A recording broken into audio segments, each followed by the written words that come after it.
The last sort of 3 or 4 weeks, Tyler, must have been a kind of whole world of emotions. There was concern, I know, outside the group, but you were all quite confident when you weren't winning games, and then you won 3 on the bounce. Yep. And then you went to Milton Keynes the other night and narrowly lost the game. How much do you have to try and keep things level-headed and on an even keel and not get too affected by the outcome of a game? And has that been proven by the run you went on? Yeah, I think you just said it there. You know, all us in the changing rooms and the gaffer and Jed, we all knew what we were capable of. I mean, it was a tough start, and you know, we were just letting little mistakes creep in and not seeing games out. And like I say, we knew what we were capable of, and I think it was just getting that first win over the line and carrying it on. And you know, we went and got 3 in a row. And I think even at MK on Tuesday night, you know, there were signs there when we got the goal back to possibly go get a draw. I think they managed the game well because there were only however long left. But yeah, I think if we had a little bit longer for the game going on, then yeah, we could have got something out of the game.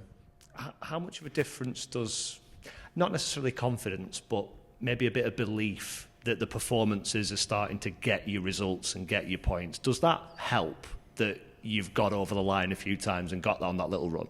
Yeah, like I say, at the start we knew we could do it, but it was just doing it. You know, like we were playing good football, but we weren't getting the 3 points. And sometimes you've got to play bad football or ugly football and get the 3 points. But yeah, like I say, we're on training pitch every day, and we can see what we're capable of, and you know, we've got some good talent in there, and it's a good team. So yeah, like I say, once we've got that first win, I knew we could keep going, and you know, getting 3 in a row definitely put a lot of confidence in the squad. How's it been for you, making the step up and making the adjustment? Yeah, I've enjoyed it. You know, I mean, on a personal level, I started well. You know, I did well, got a few goals and assists, and then obviously hurt my ankle, come out of team, and not really had a chance to get back in the team. It's just the boys have been doing well, which is fair enough. But everyone wants to play, you know what I mean? And the gaffer can only pick 11 players, but you know, he always goes on about players who, even if you're on the subs, you know, you're just important as the 11 players out there. You know, when you come on, you've got to make an impact. If that's coming on when you're winning to keep the clean sheet, or coming on, you know, when you're drawing or losing to go impact the game and either get an assist or goal. So yeah. Despite, as you say, having started the season and maybe not being as involved in the more recent weeks, I think only Sean Worley's got more goals and assists than you in the squad this season.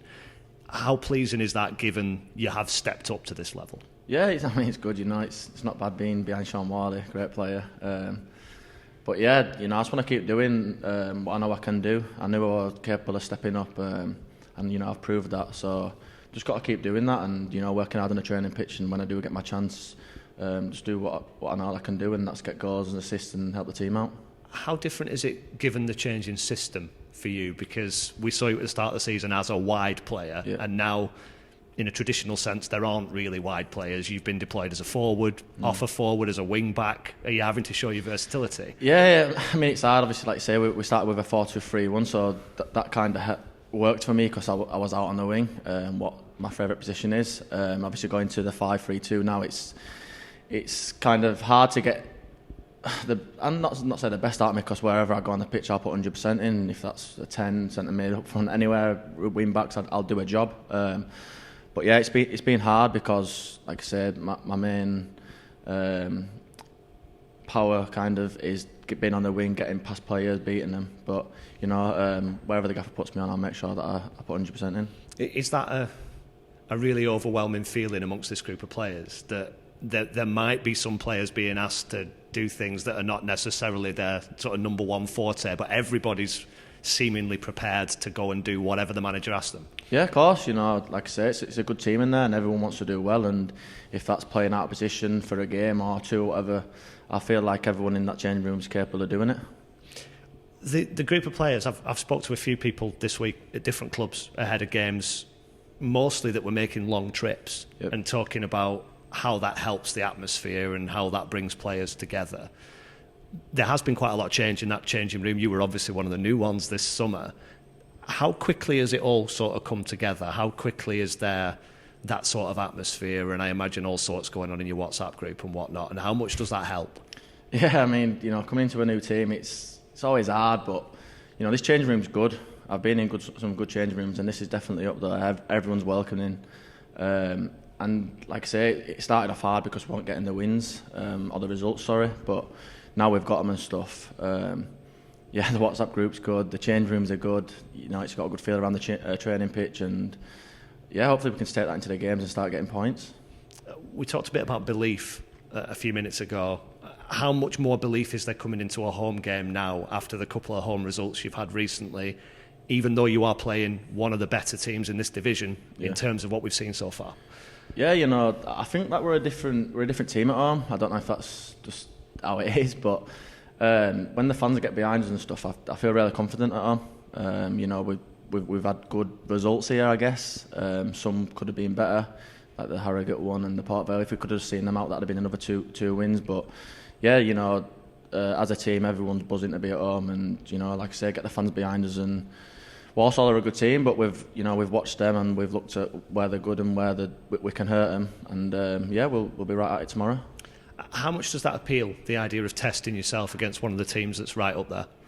Yeah, I feel like they're a good team, but there's a lot of good teams in this league, and I'd say that we're one of them as well. Like I say, if we'd have just got the other results, like I just mentioned, the Harrogate and the Port Vale, if we'd have seen them out, we should be up that end of the table as well. So, it'll be a good game, but they won't come here expecting it to be easy, and we've shown that we can compete with the best teams, like going away to Gillingham, going away to MK Dons. I know we lost, but we put on a good performance there. Do you have to find, as a group of players, your best more consistently? I think what you're saying is you feel like you can compete, but maybe you've got to do that for 90 minutes week in, week out. Yeah, definitely, yeah.